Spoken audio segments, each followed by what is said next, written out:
Innal hamdalillah nahmaduhu wa nasta'inuhu wa nastaghfiruh wa na'udzu billahi min shururi anfusina wa min sayyiati a'malina may yahdihillahu fala mudilla lahu wa may yudlil fala hadiya lahu asyhadu an la ilaha illallah wahdahu la syarika lahu wa asyhadu anna Muhammadan abduhu wa rasuluhu la nabiyya ba'dah.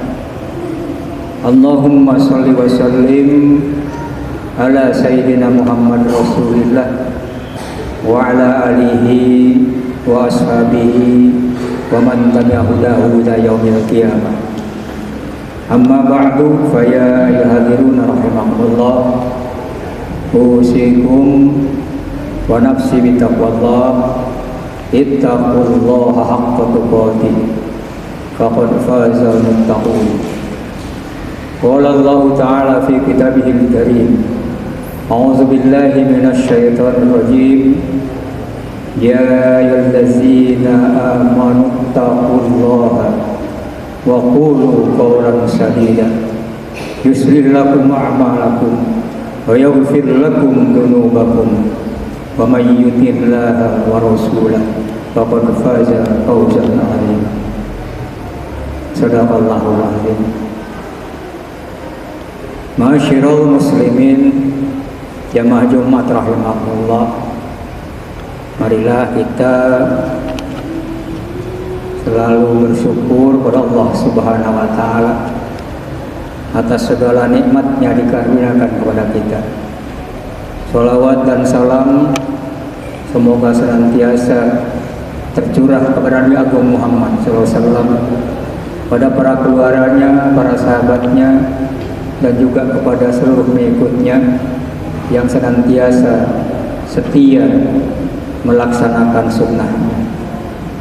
Dalam kesempatan yang berbahagia ini, khatib mengingatkan kepada dirinya dan mengajak kepada hadirin yang berbahagia rahmatullah, marilah kita selalu berupaya semaksimal mungkin untuk melaksanakan segala perintah Allah dan meninggalkan apapun yang dilarang oleh Allah Subhanahu wa taala, yang dalam konsep Islam disebut takwa. Pesan Allah di dalam Al-Quran banyak sekali yang mewajibkan kita untuk bertakwa kepada Allah Subhanahu wa taala. Di antaranya adalah surat Al-Imran ayat 2, a'udzubillahi minasyaitonir rajim. Ya ayyuhallazina amanu taqullaha haqqa tuqatih wa la tamutunna illa wa antum muslimun. Hei orang-orang beriman, bertakwalah kepada Allah dengan takwa yang sesungguhnya, dan janganlah kalian mati kecuali dalam keadaan sebagai orang Islam. Masyarul muslimin rahimakumullah, kematian adalah sesuatu yang pasti, tidak bisa dihindari, sekalipun banyak orang yang takut mati. Tetapi itu suatu hal yang pasti. Kullu nafsin dha'iqatul maut. Tiap yang bernyawa pasti akan merasakan kematian. Allah juga berfirman di dalam Al-Quran, Qul innal mautal ladzi tafirruna min fa innahu mulaqikum thumma turadduna ila alimil ghaibi wasyahadah fa yunabbiukum bima kuntum ta'malun. Katakanlah Muhammad, sesungguhnya kematian yang banyak orang menghindarinya, atau yang kamu menghindarinya, kamu takut akan mati itu, fa innahu mulaqikum, sesungguhnya pasti akan menjemput kalian. Summa turadduna ila alimil ghaib, kemudian kalian akan dikembalikan kepada alimil ghaib, yang maha mengetahui yang gaib-gaib. Fayunabbiukum bima kuntum ta'malun, kemudian akan beritakan, diputar kembali apa yang pernah kau lakukan ketika masih hidup. Masyiral muslimin rahimahullah, kapan kematian itu akan tiba tidak ada seorang pun tahu. Di dalam surat Luqman Allah berfirman, "Wa ma tadri nafsum madza taksibu ghadan." Tidak ada seorang pun yang tahu apa yang akan dilakukan esok hari. Wa ma tadri bi ayyi nafsum bi ayyi tamut. Dan tidak ada seorang pun tahu di mana dia akan mati. Oleh karena itu, maka karena kita tidak ada yang tahu kapan kita akan meninggalkan dunia ini, kapan ajal akan menjemput kita, kita tuntut untuk selalu membekali diri untuk bekal hidup setelah kita meninggalkan dunia ini. Karena ketika ajal sudah tiba, kata Allah, la yastakhiruna sa'atan wa la yastaqdimun. Tidak bisa seorang pun untuk menundanya atau mempercepatnya. Dan kematian itu tidak berdasarkan abjad. Misalnya yang namanya itu awalnya A, itu mati duluan. Atau berdasarkan umur. Banyak yang masih muda, bahkan bayi, sudah meninggal lebih dulu dari orang tuanya, bahkan dari kakeknya. Atau juga tidak karena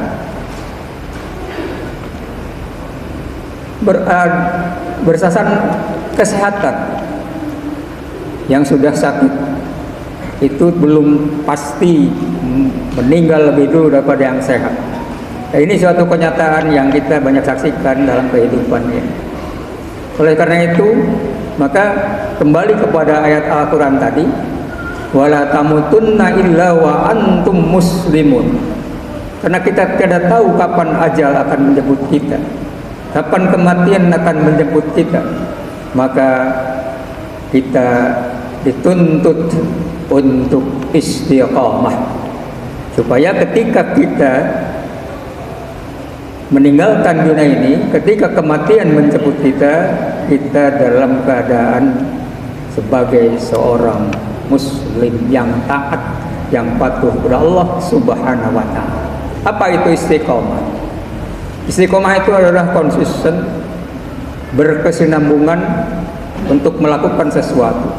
Dan tentu di sini yang maksud adalah istiqomah dalam kebajikan, dalam berbuat kebaikan, dalam beribadah kepada Allah, atau juga berbuat kebaikan dalam kehidupan kita di masyarakat.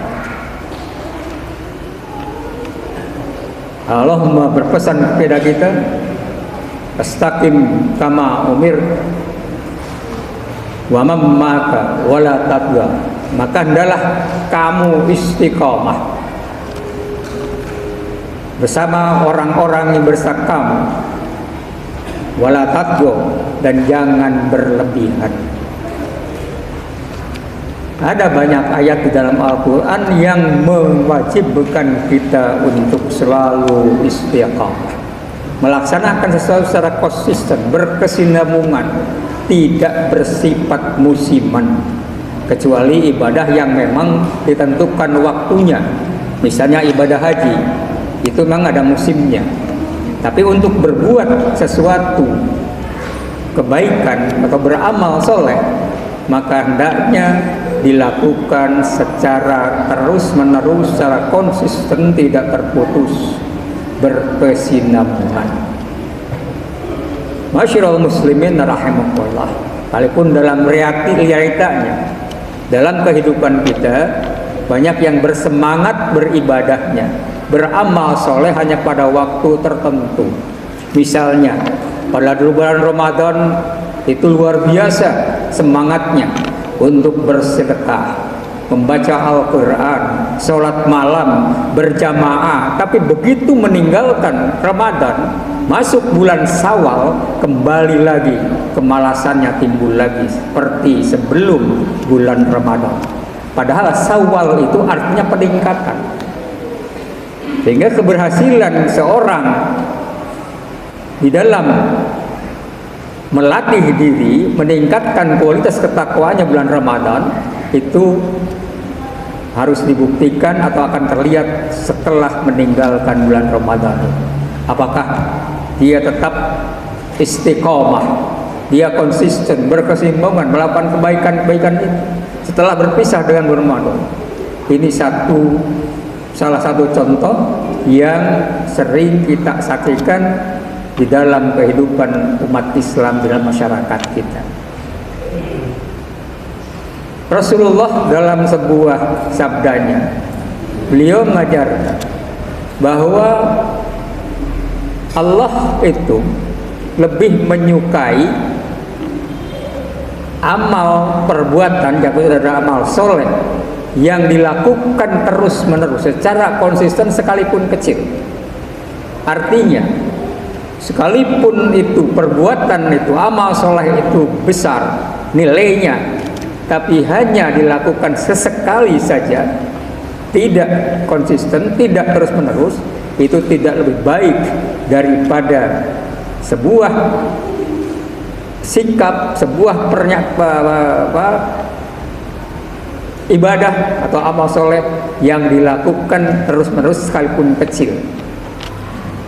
Ahabbul a'malu ilallah, kata Rasulullah, amal yang paling disukai oleh Allah, paling dicintai oleh Allah adalah adwamuha wa in qalla. Amal yang dilakukan adwamuha, terus-menerus, wa in qalla, sekalipun sedikit. Misalnya kita setiap hari, tiap saat baca Al-Quran, tapi konsisten terus-menerus, sekalipun mungkin hanya 1 ayat, 2 ayat, atau berapa ayat saja, tapi itu kita lakukan setiap hari secara konsisten, berkesinambungan, itu lebih baik daripada ketika suatu saat kita bersemangat dalam 1 bulan atau beberapa juz, tapi di waktu lain kita tinggalkan sama sekali, tidak pernah menyentuh Al-Quran. Demikian pula amalan-amalan yang lain. Maka kembali lagi, marilah kita istiqomah di dalam beribadah dan beramal soleh. Allah mengingatkan kepada kita, karena kita hidup ini tidak pernah berpisah dengan waktu. Maka Allah mengingatkan kita, wal asri innal insana lafi khusr, demi waktu. Innal insana lafi khusr, sesungguhnya manusia itu dalam kerugian. Siapapun, apakah pejabat atau rakyat, pengusaha atau orang biasa, tapi Husin, kecuali illallazina amanu, jadi orang-orang yang beriman. Iman itu adalah tasdiqun bil qalbi wa qaulun bil lisan wa amalun bil arkan. Pembenaran dalam hati, satu keyakinan, i'tikad dalam hati, kemudian dibuktikan dengan ucapan. Ucapannya itu menyejukkan, tidak menimbulkan kegaduhan, tidak mancing-mancing pertengkaran dan keributan di dalam masyarakat. Sangat sejuk ketika dia bicara. Kemudian juga ditunjukkan dengan amalun bil arkan, perbuatan yang baik yang juga tidak menimbulkan hal-hal yang negatif. Ini adalah iman. Maka kemudian dikatakan orang beriman wa amilus sholihat, dan orang-orang yang beramal soleh. Jadi orang yang tidak adalah beriman kemudian beramal soleh, tawasau bil haq, saling menasihati, saling mengingatkan, baik itu kritik atau apa saja, tetapi tentu harus sampaikan secara bijak, sampaikan secara santun supaya tidak menimbulkan keributan. Watawasau bisabr, dan saling menasihati, saling mengingatkan di dalam kesabaran, baik dalam melakukan kewajiban maupun ketika menghadapi kesulitan. Inilah pesan Allah, sekalipun surat ini pendek, hanya 3 ayat, tapi mengandung makna yang sedemikian dahsyat. Maka Rasulullah pun mengingatkan kepada kita untuk kita menghargai waktu, artinya memanfaatkan waktu yang kita dapat karunia dari Allah itu. Masing-masing kita sehari punya jatah waktu sama, 24 jam. Tidak ada yang kurang, yang lebih. Hanya usia saja yang bisa berbeda-beda. Tapi Rasulullah kemudian mengingatkan dalam sebuah hadisnya, igtanim khumsan qabla khumsin, kata Rasulullah, manfaatkanlah 5 hal sebelum datang 5 hal yang lain. Pertama adalah masa muda sebelum datang masa tua. Syababaka qabla haramika. Oh, ini masa mudanya sudah lewat, masih ada lagi. Sihataka qabla sakomik. Waktu sehat sebelum datang sakit. Karena ketika orang sudah sakit, itu tentu akan sangat berbeda yang bisa dilakukan dibanding ketika sedang sehat. Maka manfaatlah ketika sedang sehat itu untuk beribadah pada Allah, beramal soleh sebanyak-banyaknya. Kemudian yang ketiga adalah faragaka qabla sublika, waktu senggang sebelum datang kesibukan. Waktu senggang janganlah disia-siakan, karena kalau disia-siakan itu termasuk perilaku mubadzir yang dalam Al-Quran sangat jelas ditegaskan oleh Allah, innal mubadzirina kanu ikhwanas syayatin. Orang yang mubadzir, menyia-nyiakan waktu begitu saja, tidak diisi dengan hal yang bermanfaat, maka kanu ikhwanas syayatin, mereka adalah saudara setan, kata Allah. Ini bukan manusia yang bicara, tapi Allah Subhanahu wa taala. Yang keempat adalah ginaka qabla fakrika. Masa kaya, ketika kita punya sesuatu sebelum kita kekurangan, maka apa yang kita miliki sedekahkanlah sebagian, infakkan sebagian untuk kemaslahatan umat sebelum datang masa kefakiran. Sekalipun tentu kita memahami kaya itu tidak harus selalu ukurannya materi.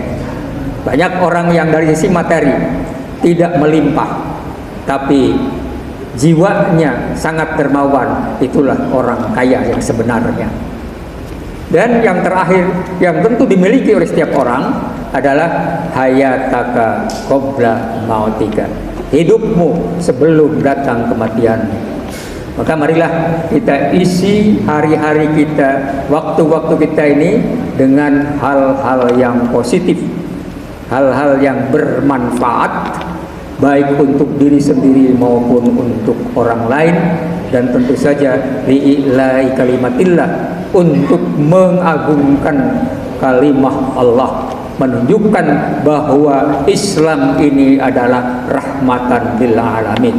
Wa ma arsalnaka illa rahmatan lil alamin. Masyaallah muslimin rahimakumullah. Demikian disampaikan pada kesempatan siang hari ini. Mudah-mudahan bermanfaat. Tentu kalau ada salah saya mohon maaf. Barakallahu wa lakum bil Qur'anil azim wa nafa'ani wa iyyakum bima fihi minal ayati wa dzikril hakim wa taqabbala minni wa minkum tilawatahu innahu was-sami'ul alim wa qur rabbighfir warham wa anta khairur rahimin.